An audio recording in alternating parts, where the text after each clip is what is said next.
What's going on, guys? Welcome back to my YouTube channel. Today I'm going to be going over my home gym, give you a little tour of my home gym, talk about the different pieces of equipment that I have, how I have acquired them over the years, and maybe I can influence you in some way to get certain pieces of equipment, maybe answer some of your questions in regards to why I have certain things.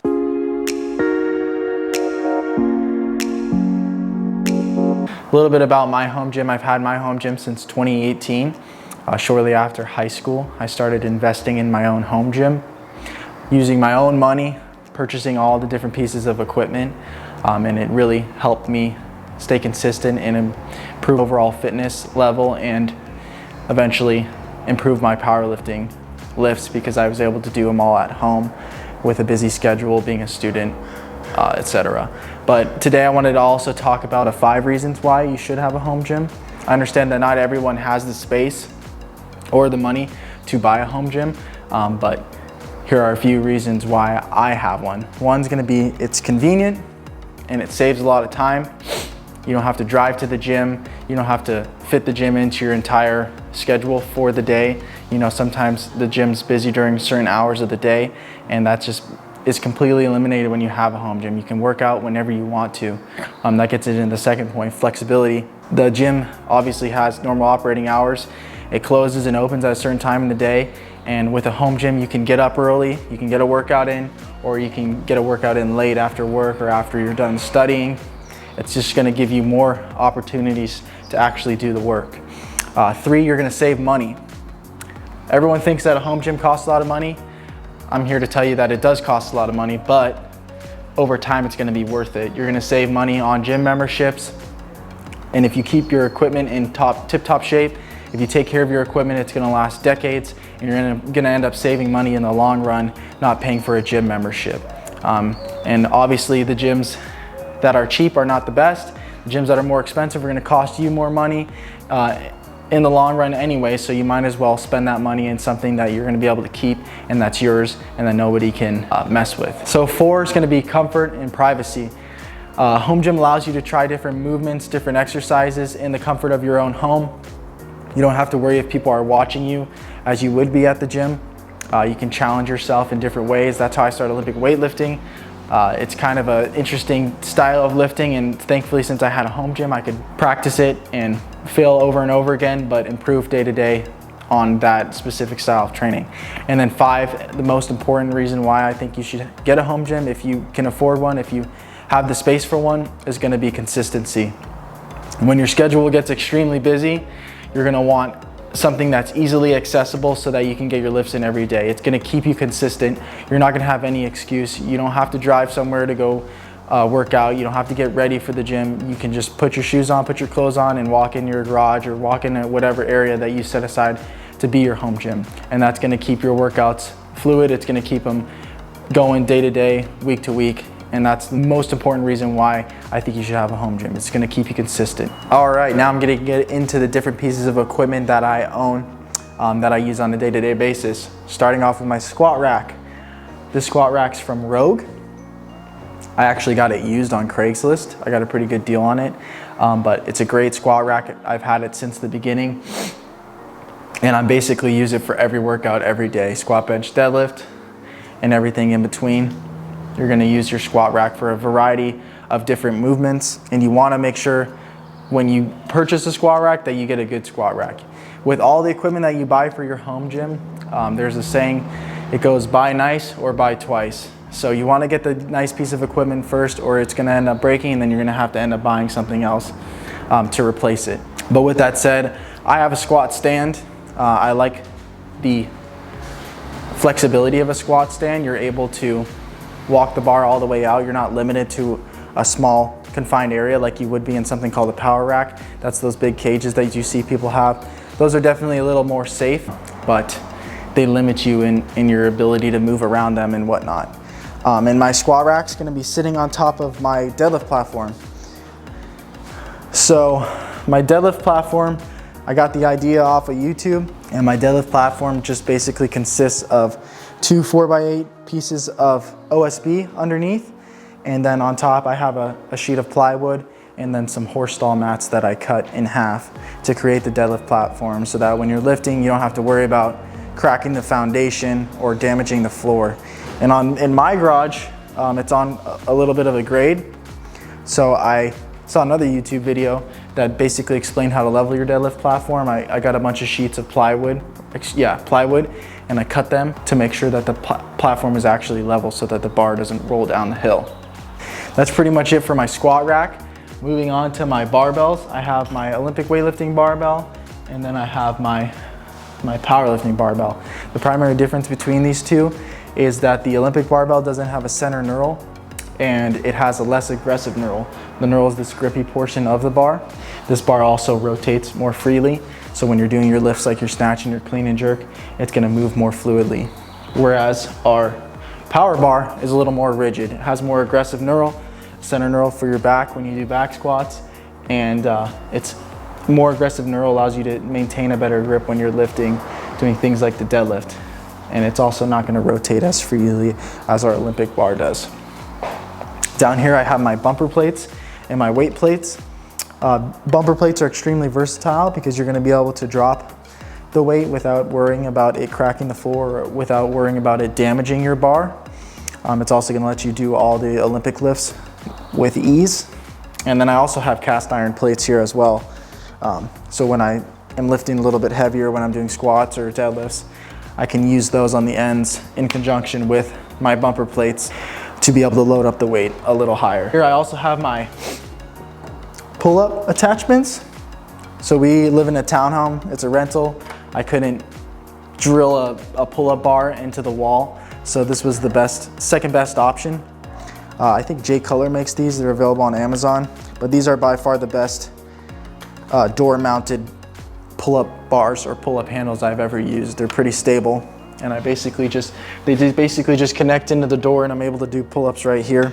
Highly recommend these ones. They're a little more expensive, but they're well worth the money. Let's see, what else we got in here? Back here, I have my drop pads.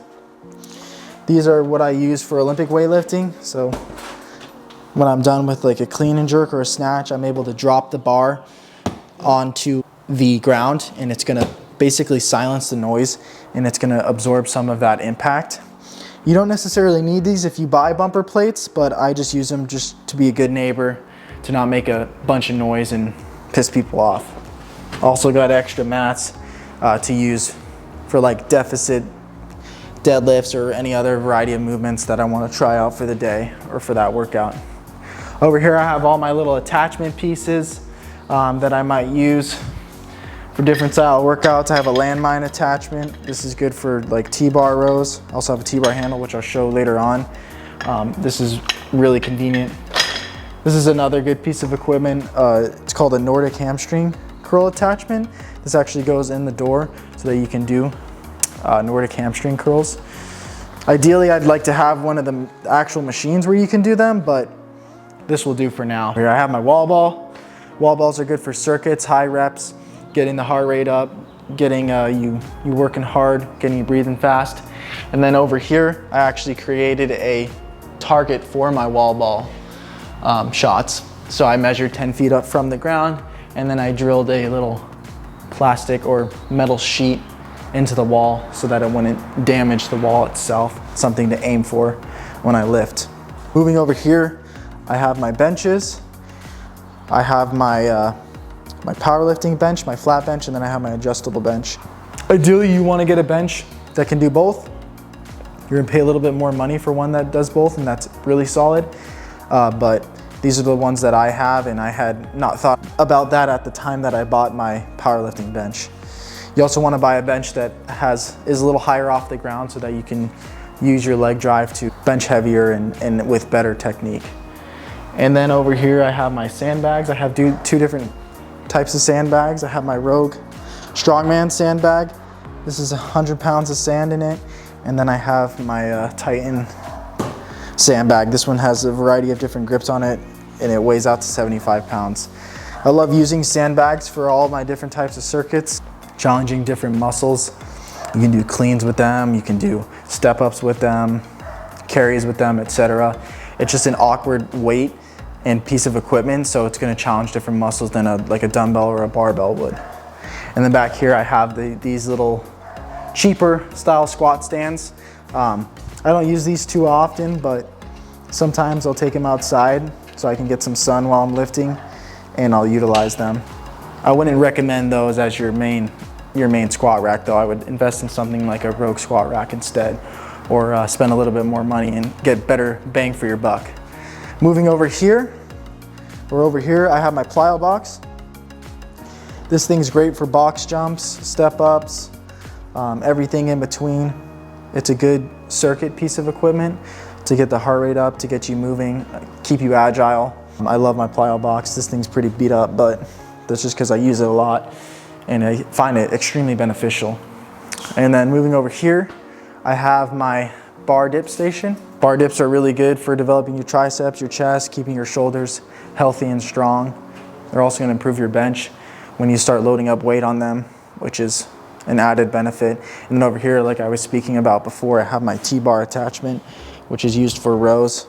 That's just another row variation, another piece of equipment that I'll use pretty often. And then over here, I also have my Concept 2 rower.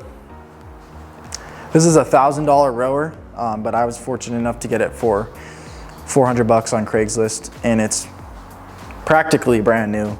The guy who had it said he only used it like 10 times during COVID. But I love using rowers. It's a great cardio piece of equipment, and you're not gonna get a lot of impact strain like you would if you went running. I don't do a lot of running just because it really messes up your joints and your ligaments, all the impact. But that's a good alternative to running. Same thing with the assault bike. I bought the assault bike on Black Friday. I think it got like $100 off of it, but this thing is well worth it. It's an expensive piece of equipment, but it's extremely worth it because it's both a upper and lower body workout, and you can just hop on that thing and get going and ride it for 10 minutes, and that could be your entire workout for the day. Depending. That's the main reason why I bought it. It's also a great warm-up, so whether you're doing upper body or lower body, if you hop on that thing for 5 minutes, go at a steady pace, you're gonna feel pretty good. You're gonna feel pretty primed for whatever workout you have that day. Over here, I also have my weight carrier or my plate carrier right here. I love my plate carrier for like the Murph. For other style workouts, you can do weighted runs with the plate carrier, weighted push-ups, pull-ups. I mostly bought it for the Murph, and it's good for that, but you throw a plate carrier on when you're doing simple things like going for a walk, and it's just gonna make it that much more difficult, get in a little bit better of a workout utilizing the plate carrier. And that one's from Bear Complex, so that's a good piece of equipment. And then over here I have my dumbbells. Over the years I've acquired different dumbbells. They're not all the same, but that's okay. They're relatively similar, and I use them all the time.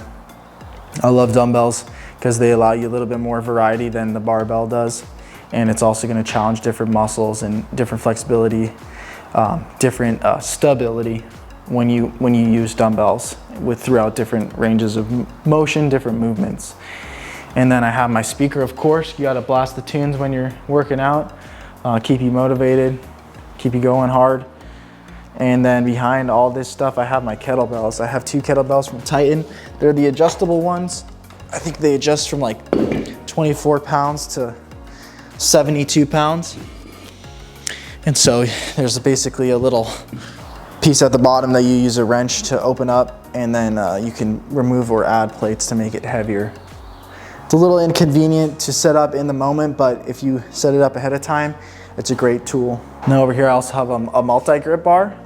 I don't use this thing as often, but it's definitely a good tool. When I hurt my shoulder and I was trying to limit a strain on my shoulder, I was using that for a while, doing neutral grip bench press. It allowed me to progress without further injuring myself, which was extremely beneficial. Other than that, that's about the extent of my home gym. This is all the equipment I've acquired over the past 6 years, and I tell myself that I'm gonna stop buying stuff, but I end up finding something else that can be extremely useful. And I can confidently say that I use pretty much every piece of equipment in here on a daily basis. So I highly recommend all the things that I have in here that I've talked about today. Thanks for tuning in and watching my little tour of my home gym. I hope you enjoyed this video. Make sure you go subscribe and follow for more content. Thank you.